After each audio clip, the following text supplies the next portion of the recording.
Hello and welcome back to another episode of the Play Action Podcast presented by Warrior Student Media.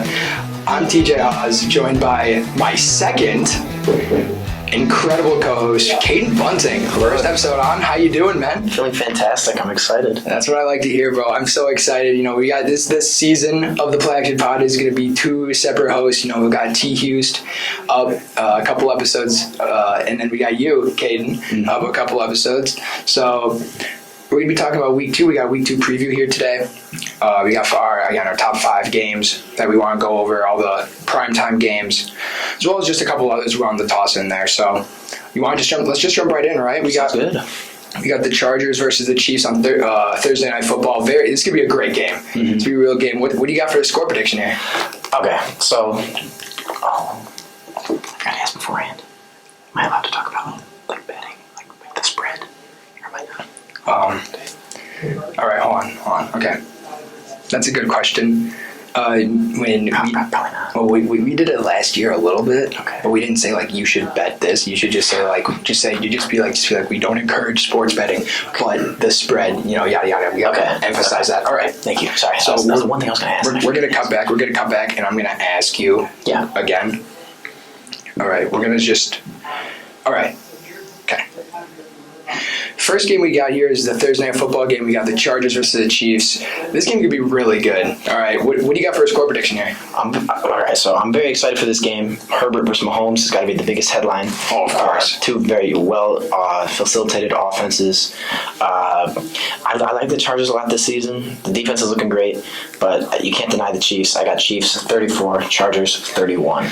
Oh, you got the Chiefs. All right, so first game in, we already got difference here. I got 38-35 Chargers. I mean, like you said, this defense I think is one of the best. And when you got this defense outperforming their offense, and that's a really good offense the Chargers have. I mean, I think that's bound for success. Defense wins championships, as everyone says. So I'm very excited. But like you just said, quarterbacks really headline, I think. Yeah. But one thing I have, though, is I remember at week 15 of last year, Chargers Chiefs, Travis Kelce really knocked him out of the park. 10 catches for 191 yards and a pair of touchdowns. I mean, I think he can replicate it, so I think that's the main reason why I took the Chiefs. That's fair. I mean, without Tyreek Hill, we obviously know Kelce's going to get a lot more volume, and he's already one of the best tight ends in football. I think that for this Chiefs team, they just got to get an effective scheme, attack the weaknesses, and the Chargers the Chargers' main weakness on defense is their linebackers. So I could definitely see another, 10-catch, 200-yard game from Kelce. But my player to watch for them is actually on defense. I got George Karlaftis, rookie out of Purdue. Great edge rusher. Had 5 pressures last week in his regular season opener. And I expect him to make a big impact for them on defense. I agree. I mean, I don't know. This game's going to be good. It's going to be close. Herbert has never lost an Arrowhead before, and this is where this game's going to be. So I expect him to continue the streak. But this Chargers team, Keenan Allen's going to be out. He has, I believe, a hamstring injury. So you got guys like DeAndre Hunter, Josh Palmer, who are going to be filling in that receiver 2 spot while Mike Williams takes on number 1. But at the same time, Chiefs corners aren't great. They aren't anything to write home about. So how do you expect that matchup to go? Well, that's what I took into account. Keenan Allen, out for the week. I like Mike Williams a lot. I liked him last year. Played well. This year, I don't know if he's wide receiver 1 material, because I still think Keenan Allen is the top dog, of course, for the Chargers. So, and also the Chiefs secondary never been that great. Now they're missing Tyrann Mathieu as well. It's tough to say. I definitely think the Chiefs' defense will probably get burnt, but that's why I expect the offense to do so well. That's fair. I mean, that's been the Chiefs' kind of narrative for the past few years, is the offense makes up for the defense. But this is a defense that, outside of the secondary, they've really put together well. They got a great set of linebackers. That D-line is very, very good. Chris Jones being one of the best defensive interior linemen in all of football. But what do you think? I got a question. What do you think their X factor is going to be for the Chiefs here on defense? It's hard to go against Chris Jones. That's true. Just because he's such a powerhouse. Other than that, it's hard to find a true number 2 leader on that defense. So I have to go with Chris Jones. The guy is just an absolute he manhandles defenses. Oh, of course. I completely agree. I mean, well, we all know this game's going to be one of the best in probably all season, let alone just this week. But we already have a difference of opinion here. We know. I think it's safe to say it's going to be a one-score game. These games have always ended up in close. a touchdown or less point differential. But you got Chiefs, I got Chargers. It's going to be very high scoring. It's going to be a great game, I think. Can't wait. So let's just jump into the next game here. It's a Sunday noon game here. We got the Patriots versus the Steelers. I got my Steelers winning 24-14. They proved themselves a lot, I think, last week, beating Cincinnati. But what do you got? I respect that. I like the Steelers. I do. I'm a Mitchell Trubisky guy. Yeah. I'll like wherever he plays.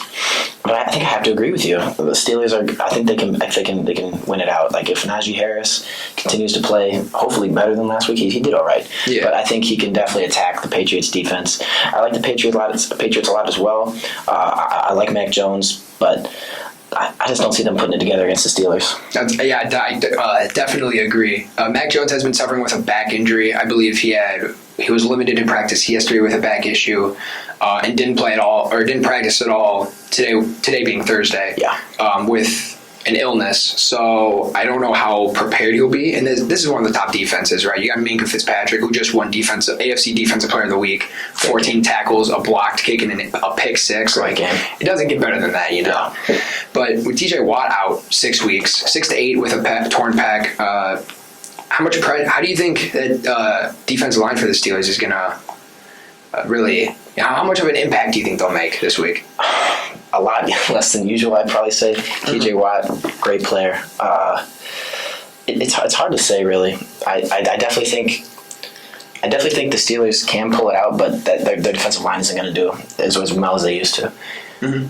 That definitely makes a lot of sense here. It'll affect him. Half the season's out for like 6 weeks. As I say, 6 to 8 weeks. That's going to be a big time loss. He's only missed 4 games in his Steelers' career, and all 4 of those games they've lost. Yeah. So, I mean, I'm not saying they're going to lose the next 6 games, but I mean, a guy he's not a guy you can replace with just a depth player. You can't bring in the backup and expect the same results. Of course, he's the reigning defensive player of the year. Exactly. But because of the Watt injury, my player to watch is Alex Highsmith. This dude had 3 sacks, I believe 6, 7 pressures, a couple of tackles for loss last week, and that was with TJ Watt playing all game. So we know this dude is really entering his breakout season, and just like TJ Watt, having Cam Hayward on the interior really makes any edge rusher better. So I expect a big game off him. Who do you got for the Steelers kind of player to watch here? You want me defense or offense? Whatever you want, man. You can go either side. It doesn't matter. Offensively, I want to say Najee Harris. He's their main guy. Yup. But I really want to see George Pickens out there. Yes. I really do. And him and Deontay Johnson, they're a good one too. I think if Pickens can prove himself. So I really want to see Pickens succeed. He's my player to watch. I love that, dude. Pickens with only 1 catch for 3 yards last week I was really shocked. I mean, he was a big time guy for them. He's their number 2 receiver on the depth charts. So I'm hoping he can make a bigger impact. Yeah. Especially, I think he can really explode this season. Especially with probably a mediocre secondary at best with New England. But speaking of New England, I mean, this is a team that they're actually the favorites to win this game from what I've seen. They got I think they're favored by 1 point or something like that, which is just crazy to me. They put up only 7 points against the Dolphins, and now you got a better defense in Pittsburgh, and I just don't expect them to score much more. They just need explosive plays, right? You got to beat the corners, you got to throw deep. That's how you're going to beat Pittsburgh. But my player to watch is going to be on defense. Actually, it's going to be Josh Uche, who's their edge rusher opposite of Matt Judon. He didn't do much, but these offensive tackles are bad for Pittsburgh. Everyone's known that. They're bad. So getting pressure off the edge is really how they're going to win this game. Stopping Najee Harris, like you had mentioned, and panicking Trubisky is really how they're going to, come out on top. Exactly. So what do you got? You say your score predictions? I already forgot if you did. I did not, but I do have Pittsburgh. I have the Steelers. Both these offenses, I don't think are going to put up too many points. Mm-hmm. So I was going 21-10. Yeah, it's pretty close to what we had. Over the Steelers. That's what I like to hear. I think Pittsburgh's going to come out to I'm very excited to see that. That's the goal, at least. Yes, sir. All right, but we're going to go into Sunday Night Football now. You get your Bears versus the Packers. It's home, yes. I mean, this is, dude. I don't know. A lot of Bears fans are really overhyping this team after 1 week. And I'm included in that. I'm a Bears fan. Do you have the Bears winning this game? I want to say yes so badly, but I just can't. Okay. Aaron Rodgers is inevitable. Yeah. He's going to come out, dominate as usual. What I'm interested to see is the, par to subpar wide receiver core in Green Bay go up against guys like Jalen Johnson of the Bears. Yes. I'm a big Jalen Johnson fan. Me too, Neil. I think he can definitely lock down Alan Lazard, who's coming back this week. And,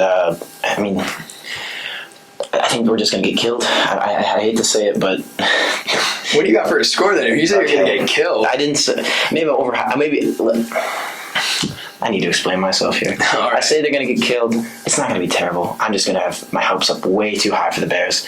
Watching them play in that game last week was, first half was not fun to watch. That second half was so fun. Yep. But I don't want to ride too high on that. So my predictions is Packers 24, Bears 10. Ooh, only 10 points for the Bears. All right. I mean, that is a really good Green Bay defense, secondary especially.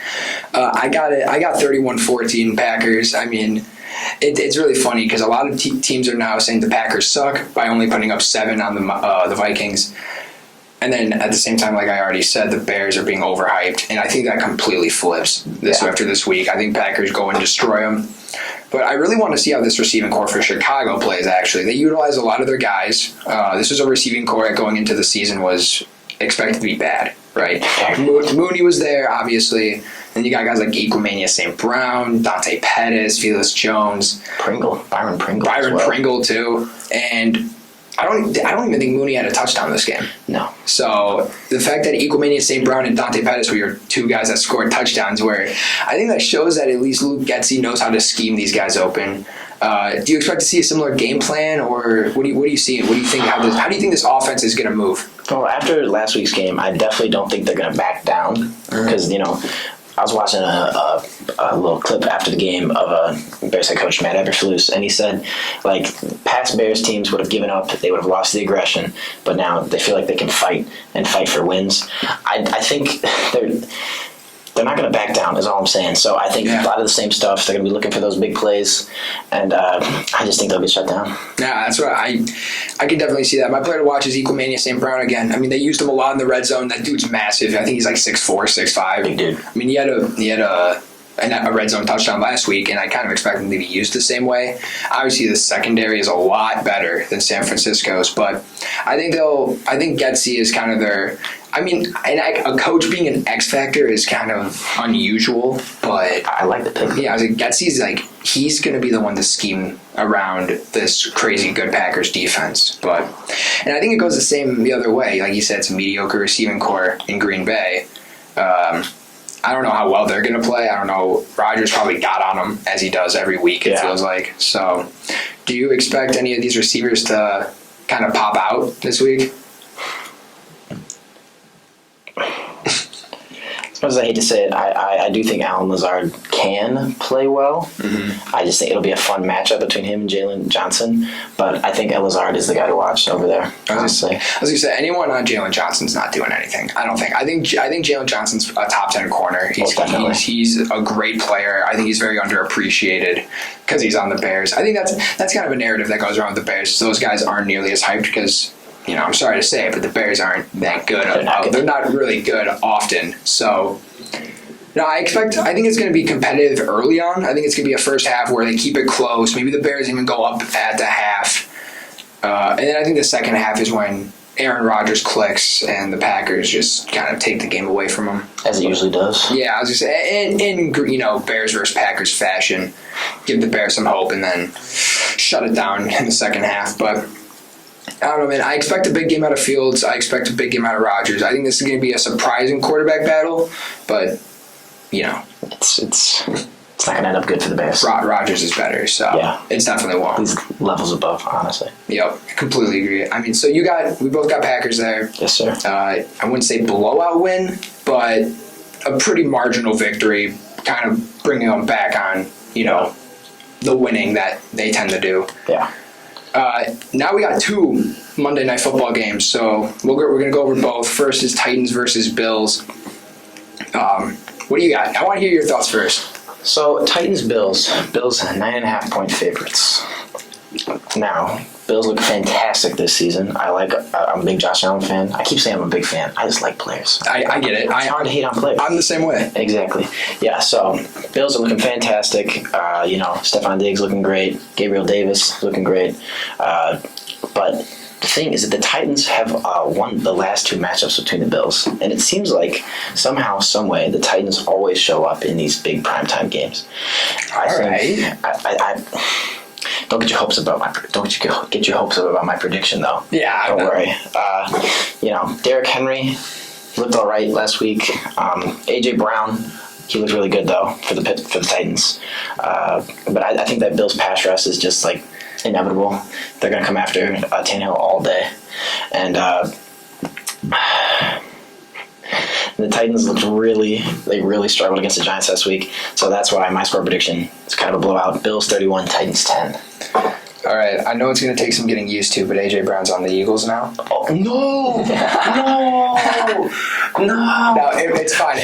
No, AJ Brown. I forgot he was on there. Dude, I looked at AJ Brown's stats specifically. No. Don't worry, dude. Don't worry. That's the next game we're going. You can add. Okay. All right, I'm gonna do my AJ Brown shilling in a few minutes. Don't worry. It will be there. Your time will come. Okay. I know it's weird to see him in a Philly uniform, but he did have a great game. He did have a great AJ Brown. Don't forget. Give me 2 minutes. I'll be there.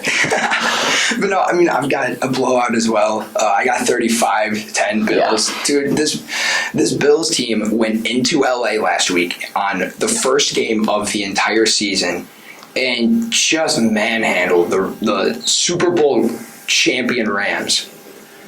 What are they going to do against a team that just lost to the New York Giants? It's like I can't pick Tennessee. I cannot pick Tennessee. It's got to be the Bills, and it's got to be the Bills by a lot. Exactly.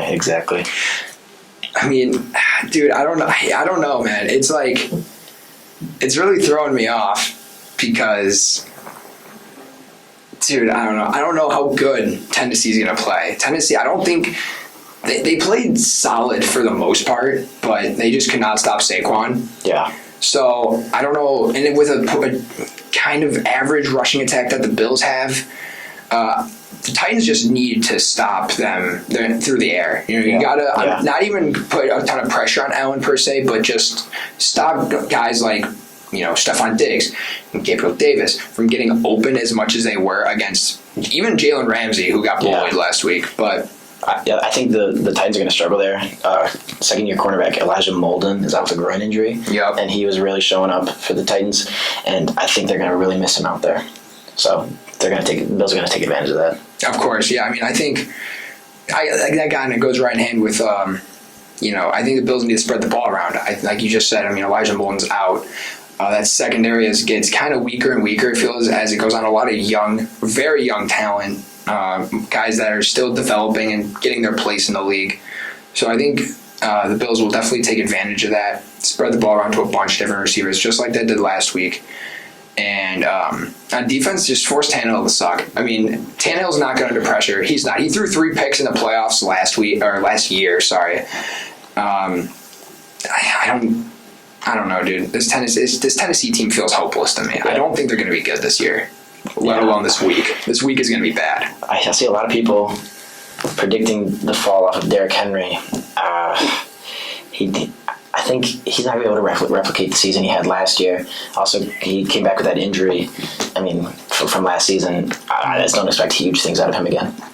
No, I think I don't want to say he's past his prime, but with the play style that he has, it takes a toll on his body, I'm sure. No, I don't care how big you are. I mean, this is a dude who, breaks off 2 tackles every single run. He's getting hit left and right, and he has been for years. So this might.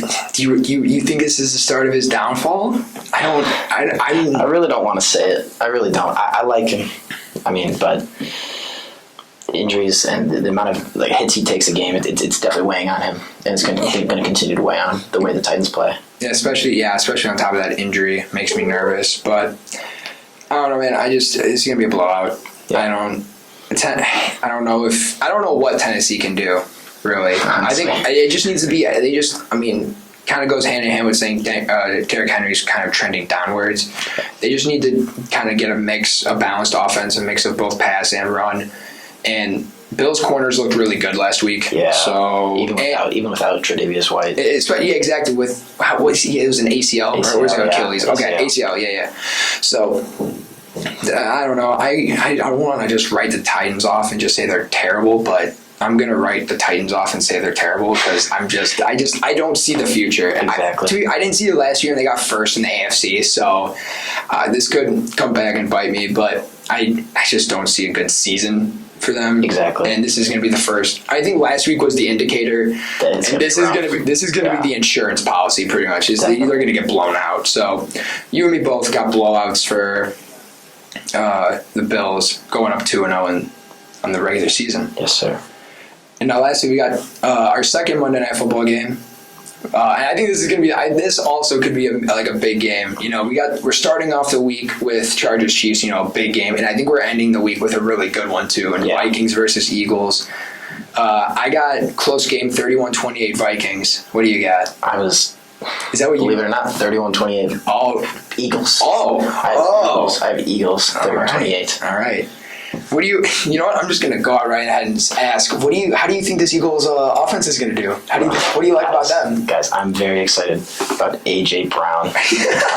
I'm a big A.J. Brown fan. Oh, really? Yeah, believe it or not. Would have never guessed. No. I think he's going to, Vikings, okay defense. Actually, I think the defensive line is probably their biggest thing is like Daniel Hunter. Mm-hmm. I think he can have a really good game. Eagles. Another thing about the Eagles that I really like about their offense, the diversity in the backfield, the running backs. I really like Kenneth Gainwell and oh my God, Miles Sanders. Yes, thank you, Miles Sanders. Yeah. No, this Eagles offense. Going hand in hand with that is they got to attack on the ground early, right? I think Hurts is going to get a ton of pressure put on guys like Daniel Hunter and Darius Smith coming off the edge is just going to he's going to give Hurts a rough time. I'm a big Jalen Hurts supporter. He's, I think, a top 15 quarterback in my eyes. But I think utilizing him as on the ground, obviously getting a bunch of running backs involved. I believe 3 different running backs had touchdowns for him last week against Detroit. So I could see him taking a very similar game plan, at least on offense. But defense, I think it's safe to say, stop Justin Jefferson. Yeah. Obviously, he had a massive game. You talk about A.J. Brown having a big game. And you look at Jefferson. Tenfold. Oh, my God. Over 150 yards and 2 touchdowns in the first half alone last week. This dude's insane. It's going to be so good. It's hard to bet against him. It's going to be a show. We got a couple quarterback battles this week, but we got a receiver battle here in Brown versus Jefferson. And because of that, I expect guys like Darius Slay, who's the number 1 corner, and then even James Bradbury, who's the number 2 corner, to be the only 2 guys guarding Jefferson this week. Definitely. So with that, I think the Vikings need to kind of go into the depths of their receiving core and utilize some more of those guys. My player to watch is KJ Osborne. Vikings seem to love him. Dude's very fast, and I think he'll be covered by some of the depth corners on that team. I think it'll really allow him to get open and make big plays on the ground. I also have a Vikings receiver as my player to watch, Adam Thielen. This guy's been solid last few years. I think he can definitely make an impact tonight with Jefferson getting most of the attention for the Eagles defense. So I think Adam Thielen can definitely have a big game. I like that a lot. But I do also like KJ Osborne. Yeah, I think this is going to be. It's going to be interesting to see the game plan they come out with for both teams, honestly, because there's a lot of good matchups. I think the Eagles' offensive line is really good, and I think the Vikings' defensive line is really good. Do you have a specific matchup you're interested in this week? Specific matchup. You have to go Jefferson, Darius Slay. I think that'll be big. On the line, I think Daniel Hunter, whoever he's going against, it'll be fun. He'll probably manhandle him, but yeah, I do like the Eagles' offensive line a lot. Jason Kelsey, at center, I love him. Dude, I don't know if you saw it. Did you see the play of Jason Kelsey getting manhandled yesterday? Get ripped. Dude got body slammed by Malcolm Rodriguez, who's I believe he was drafted 5th round this year. Yeah. But I don't know, man. I love this offensive line. My battle was going to be the edge rushers versus the tackles. I mean, Lane Johnson and Jordan Malata are two great offensive tackles. I do expect guys, the pass rush duo to win overall, which is why I gave the win to the Vikings. But I think it will come down to like a game-winning field goal, definitely at most. I don't think it's going to be a blowout by any means. But yeah, man, I think this is going to be the most electric game, and you got a lot of great, fun players to watch. We didn't even mention Dalvin Cook. I mean, this dude, he's going to probably have a big game. It's sad to say, but it's easy to forget about him with how Jefferson's playing. But, because he's still... Yeah, he's there. He's there, and he is easily their number 2 weapon on offense. I mean... But no, you got, again, guys like Jefferson and Cook, and you got Jalen Hurts, A.J. Brown on the Eagles. It's Jalen Reagor's. Dude, return to Philadelphia. Oh my God, this is Jalen Reagor's revenge game. I didn't even think about that. I wanted to succeed. He's my player to watch. I wanted to succeed so bad. Oh my God. I didn't even think about that. Oh my God. That's awesome. I guess Revenge Week is coming back. Exactly. Okay. I don't... Rager. He's not going to do anything. He's not going to do anything, but I do want to see him. I want to see him on the sidelines, man. He better be cheering. He's going to average about 11 claps, a couple water bottles thrown. He'll be good out there. I'm guessing at least 6 handshakes per half is the goal. Per half? Oh, boy. Yeah, that might be... that could win big money right there. Exactly. But, no, I think that's going to do it for this episode. We both got... You want to go over your, winners real quick? Just to kind of recap. So, I got Chargers, I got Packers, Bills, Eagles, and Steelers. All right, I got Chargers, Steelers, Packers, Bills, and Vikings. So we got a couple of differences. We got a few that we agree on as well. I think it's going to be a great week. I don't know if it's going to top week 1. I don't think anything ever really tops week 1 because, football's back. But I think there's a lot more matchups now that we see what players are going to be doing. With like new teams, for example, like A.J. Brown. I'm expecting a lot of fun football. It's going to be a lot of great matchups. Anything else you want to touch on real quick before we sign off? I don't think so. Thank you for having me. All right, I really appreciate it. I'm excited to do this for the rest of the year. Yeah, new season of Play Action Pod. We got 3 hosts now in total. With you, me, and Tyler. I'm very excited to see what the rest of this year is going to hold for us. And, with that being said, this has been another episode of the Play Action Podcast presented by Warrior Student Media. I'm TJ Haws. He's Caiden Bunting. We'll see you guys in the next one.